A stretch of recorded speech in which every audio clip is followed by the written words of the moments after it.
So how did you, Travis and Nikki, come up with the idea of Fieldhouse? Well, I was a construction worker for 10 years before we opened, and I was looking for something else besides construction and started home brewing, and so the two just kind of met, and the minute I brewed, I knew that was what we wanted to pursue, so we just went for it.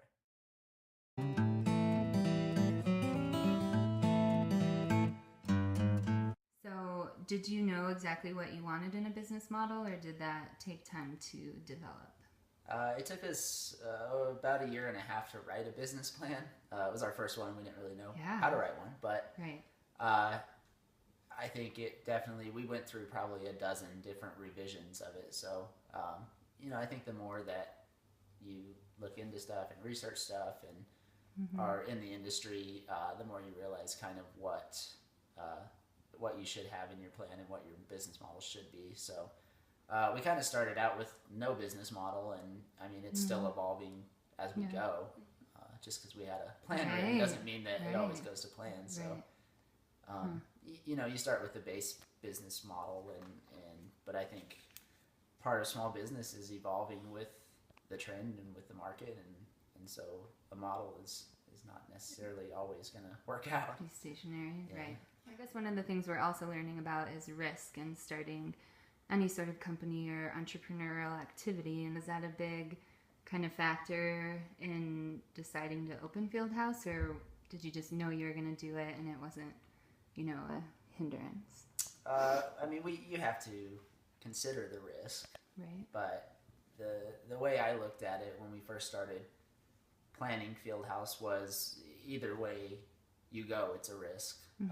It's a financial risk, and it's risky opening a business. But my risk the other way was I hated my job, and so it's either risk following your dream or you risk doing something you hate for the rest of your life. So really the risk for me was more not doing this than it was doing it.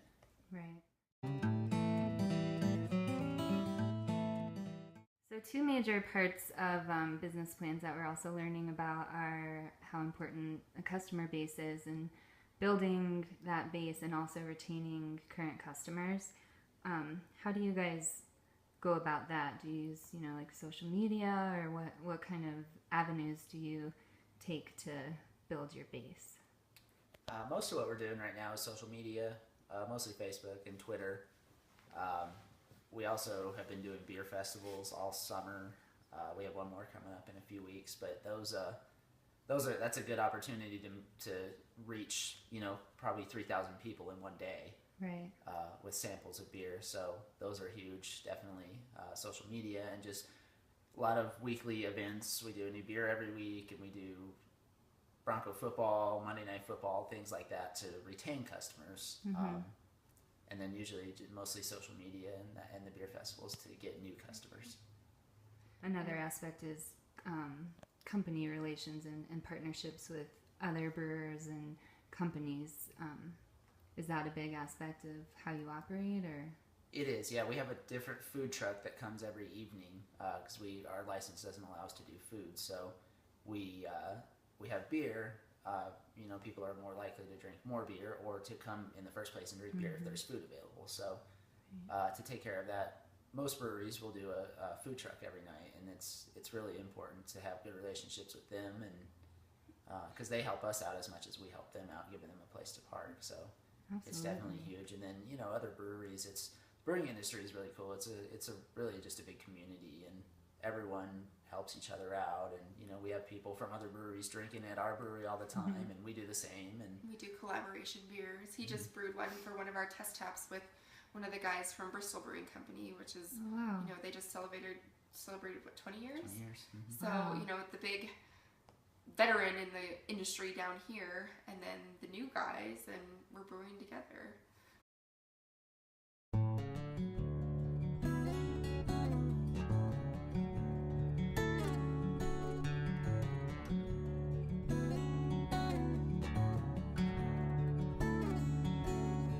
Times in entrepreneurship, there's not a whole lot of new ideas, but more so old ideas, and entrepreneurs use innovation and creativity to make them new ideas. And one thing you guys are really successful with is your gluten-free beer, and also your Wednesday tap nights. But can you talk a little bit about the gluten-free and where you came up with that idea and how you're getting fame for it?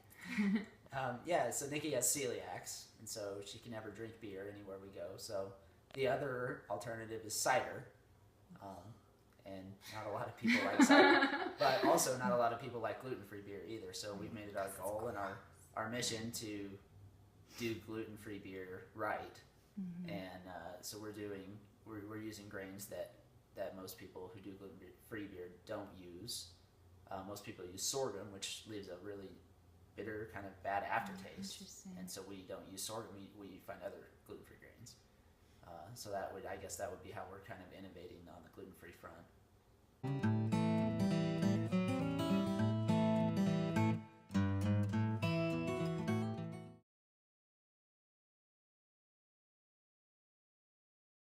And you just won an award. We did, yeah. So kind of small newspaper called The Independent. They do a yearly award for all kinds of different categories. I mean, it could be from your veterinarian to your favorite brewery, and it's called the Best of. And we just won the best gluten-free beer for the Springs. We won gold. That's so awesome! So, yeah, congratulations. It's pretty cool.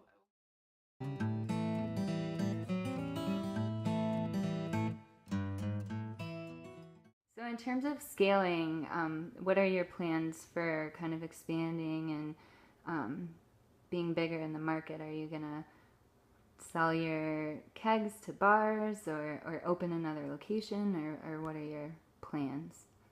Yeah, that was one of the things we weren't concrete on our business model is, do we want to do multiple tap rooms or do we want to be a large distributor? And we're still not real concrete in that. But we started at a size that is going to allow us to distribute from this location, so we can get that distribution chain going and scale up that way. And then if we decide we want to do multiple locations at a later date, that's always an option as well. But yeah, we started on a system big enough that it's more than enough to supply the tap room. And so as we start getting more and more accounts, we can keep up with it and not have to buy more equipment right away. So, and then bottling eventually, and distributing that way in liquor stores. Starting locally, and then eventually Front Range, and then Colorado, and then who knows? Yeah. Please. Then do it. Yes.